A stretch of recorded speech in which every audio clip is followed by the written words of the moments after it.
Warning: the gel blaster toy shown in this video could be mistaken for a real firearm. Do not take gel blasters into public spaces or it will likely be treated as real by authorities. Gel blasters are classified as toys in Queensland regulations, however this may be different in your state or territory. Be sure to check your local laws before buying or ordering a gel blaster. Also, ensure you use adequate eye protection whenever using gel blasters. Stay safe, everyone. So, g'day boys and girls, welcome back to the studio for another gel blaster review. The one I'm looking at today, as you can clearly see, sort of, is the MP5 Gen 8 with the drum mag.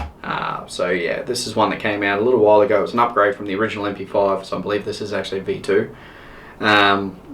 And they put in a version of a Gen 8, added a drum mag to it, and brought it out standard with an 11 volt battery. So this thing, when it first came out, had an insane rate of fire. Yeah. So what we'll do is I'll just cover a couple of quick points and we'll jump into the review. So the first point is someone suggested in one of my channel chat videos recently that maybe I should do live streams for you guys rather than channel chats. So that way you guys could interact and we could do things and talk as we go. So I'll probably do it where I'm playing video games and just talking to you guys while I play, going through things, maybe long term get some people on and have them on to go through discussions and whatnot. Let me know what you think of that down below. I'm curious to hear your thoughts if that's something you'd be interested in. If I did do it, because I did used to stream video games a while ago, so it wouldn't be hard for me to set it up initially. But if I did do it, it would be probably once every 2 weeks, maybe once a week, depending on how, the value of it, whether or not people actually want to see it or they're enjoying it or they actually tune in. So let me know your thoughts down below. Curious to see how most people would think on that idea. I don't think it's a bad idea, because we can talk about anything and everything related, so yeah, it's good to see. The other side of that is my Facebook page and whatnot. Instagram the same. Don't think that because you're messaging the page channel on Facebook or Instagram that I'm going to be able to respond. I do have, and it happens every now and then, people messaging the Facebook page to ask me random questions about, oh, do I think this is a good idea, do I think about. Now, I'm all for helping people make decisions and whatnot, but the reality of it is, like I've said a few times, I still live a full life. I have a full-time job, I've got a bunch of things going on that aren't gel blasting related, and I've got this as well. So don't think I'm going to be able to respond straight away and I'm going to be able to just give you all the information I can possibly give you straight away like a guru, because I'm just not in a position to be able to do that. So don't take it personally. I do try to help people as best I can, but if it's getting to the point where I'm constantly getting harassed, I may end up just turning off messages on that, because I still need to sleep. A lot of guys like to message me at 10 o'clock at night. Come on guys, please be considerate. Yeah, so we'll see. Hopefully it stays fairly reasonable. I don't mind that, and I'll do my best to get back. Same with commenting on YouTube.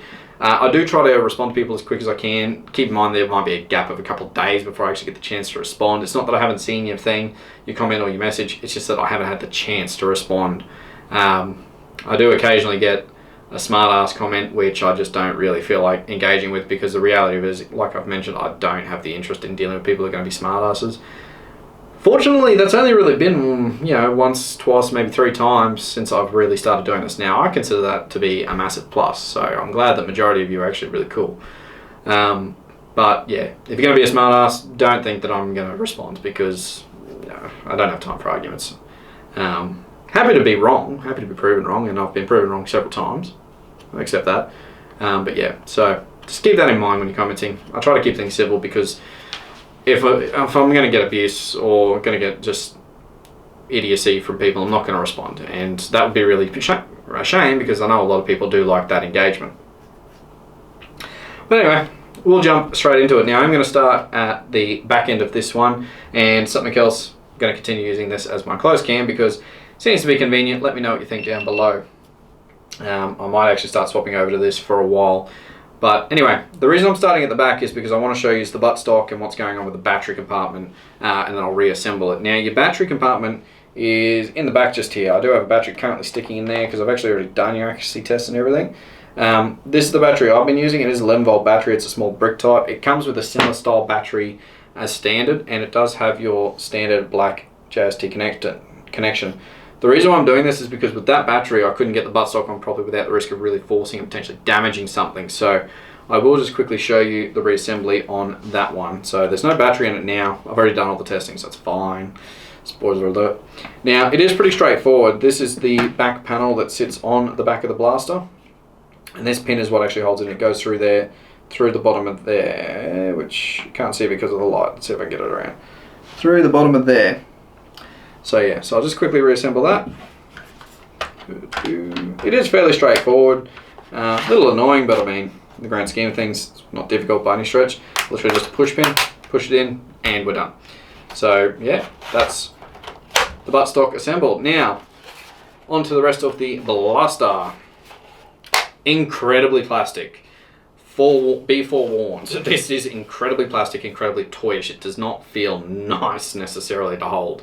So be very mindful of that. If you're looking for something thinking that this is going to be some U-Butte thing, it's still very much a toy. The LDT War Interest MP5 that has been teased, I think is going to be much better externally than this, but the benefit of this is that it's generally pretty cheap and it's still effective. So, and also it uses a Gen 8 as a base for the gearbox, so plenty of options for upgrades there. By no means a bad option, especially if you're dealing with kids or you're new to it.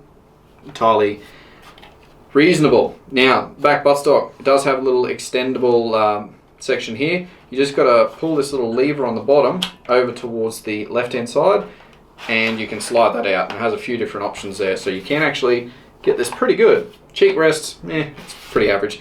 Like mentioned, it's all plastic, so it's really nothing special. And that just slots back in like so. Butt panel is solid plastic, no surprises there. You do have a bunch of markings on the side, as you can just see. There you go. All the markings there. That's for an ambidextrous fire select. There is no fire select on this, and it's not ambidextrous, so the fire select is there on the other side, but it doesn't really do anything that I can see. So that little button there and also that lever can both be used as mag releases. I prefer the button because it feels like it's releasing a bit more solidly. But anyway, onto the other side of the receiver. Like I mentioned, you do have your fire select there. It doesn't do anything. I have left it in single fire the whole time, including chrono and accuracy testing, and it's full auto, so cool, doesn't do anything. Trigger is plastic, as you can see. Trigger guard is also plastic with those heaps of space there. The pistol grip is somewhat textured, but not really anything special, so gloves not a bad idea if you are using this in skirmish.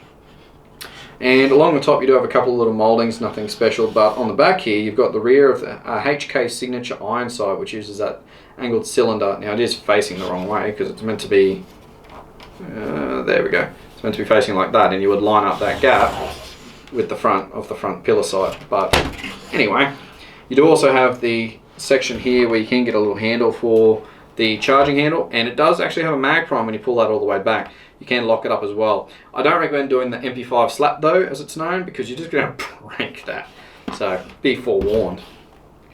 I'll get onto the mag in a little bit, although there's not really a whole lot to tell you. It's a plastic drum. The drum has fairly good capacity, but that's because when they put an 11 volt battery as a standard for it, it was chewing through the ammo, so that's why they've done it.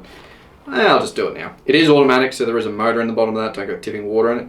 The thing that's annoying about this mag is how to fill it. Now, on the side here, you just have a little, let's see if I can turn that to get better on the light, a little slot there, which you just push back, and that opens up like so.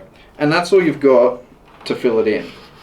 Now, that is incredibly restrictive. It's kind of hard to see, but the speed loader tip doesn't even fit in that, and if you're using bigger gels, it actually won't go in, so it can be a bit annoying. If this was mine, I would probably put a wider gap in the middle of that, so that way I could at least jam the speed loader in, but that's a personal preference, so that's up to you.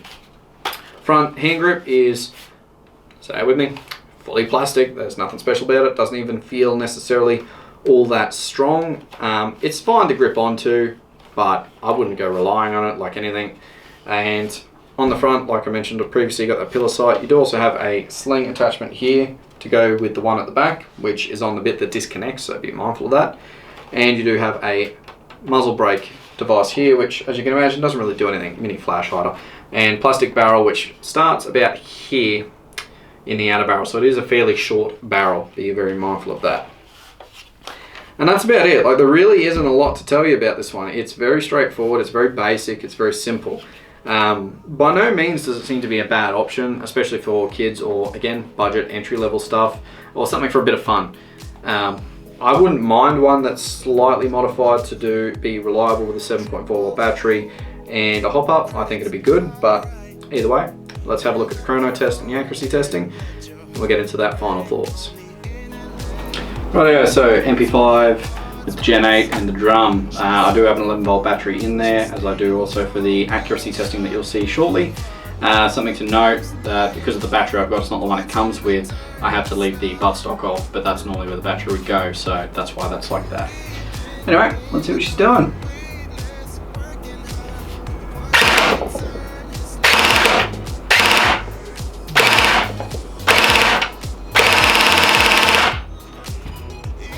So not actually too bad overall. Like, it's easily getting an average of over 210, so probably an average of around 215 if you want to be conservative, maybe 210 with the odd low shot.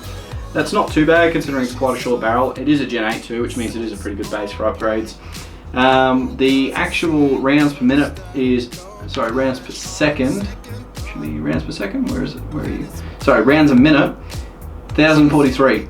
That's pretty up there. So this thing definitely has a very high fire rate, but it does have an 11 volt battery, so keep that in mind. Not bad by any stretch. Let's head outside. There. English. Let's head on outside and have a look at the accuracy.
Right, so the MP5. Now, like I mentioned, this is entirely a good option for young people as it feels pretty good in smaller hands. CQB areas it would actually do pretty well in. That fire rate would really help with an 11 volt because it would just scare the crap out of anyone around the corner you're about to go around. The drum does give you good magazine capacity even with 11 volt, which is nice. However, it's nowhere near on par with the M4 AK drums, so just be mindful. And I don't think that that one drum is going to last you through a decent game. It will not. So realistically, you'd probably want a second one of those, or at the very least carry a speed loader with you so you can reload that drum. And the benefit of this one, you can reload it without having to remove it. So it is quite convenient in that regard. So a speed loader bottle would be enough. The mag changes on this are really annoying. It doesn't quite slot in as nice as you'd like. It's a bit too hard to get it in, so giggity.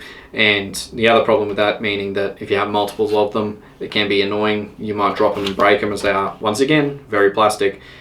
But the benefit is you don't need an extra one because you wouldn't be necessarily, then it's nothing convenient to carry them in anyway. Just bring a speed loader and you'll be fine. I would recommend a slightly longer alloy barrel and a hop up on the end, and this thing would be gold. It really doesn't need much to be decent. Would I buy one and use it as a primary fairly consistently? No.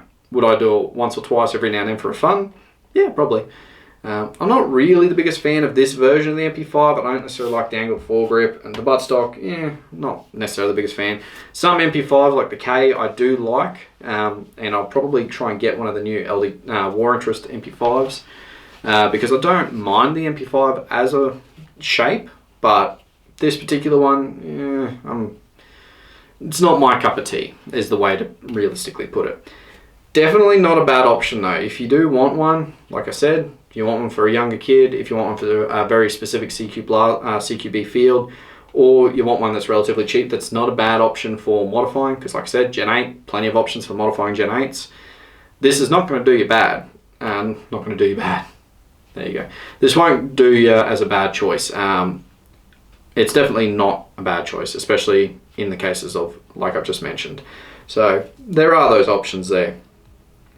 But that's all I've got on this blaster. I hope you guys enjoyed that review. If you did, feel free to give it a like. Absolutely wonderful people who give it a like. Only wonderful people can give it a like, so I understand if not everyone can. Nudge, nudge, wink, wink, hint, hint. Or whatever it is meant to be. Comment down below. Let me know if you've ever used one of these, what you think of them. Curious to see what people's thoughts are on them, because I think this is going to be one of those ones which a lot of people are either they love it or they don't really like it. I don't think there's going to be a huge amount of in between, but I'm happy to be proven wrong as always. Yeah, subscribe to the channel if you haven't already. Share the video if you think someone might get some good use out of it or you enjoyed it, found it helpful. And if you'd like to support the channel, find links in the bottom of the description for PayPal or buy me a coffee as donations. Monthly and one-off options available. All 100% optional, not going to hide anything behind a paywall, so if you don't want to donate or you can't donate, that's fine, not an issue. I'm not going to stop you from seeing anything. But without further ado, I'll catch us next time. It would be funny to have one of these with the right shield, but that's what the MP7's for. She's on the job, but she's staying home.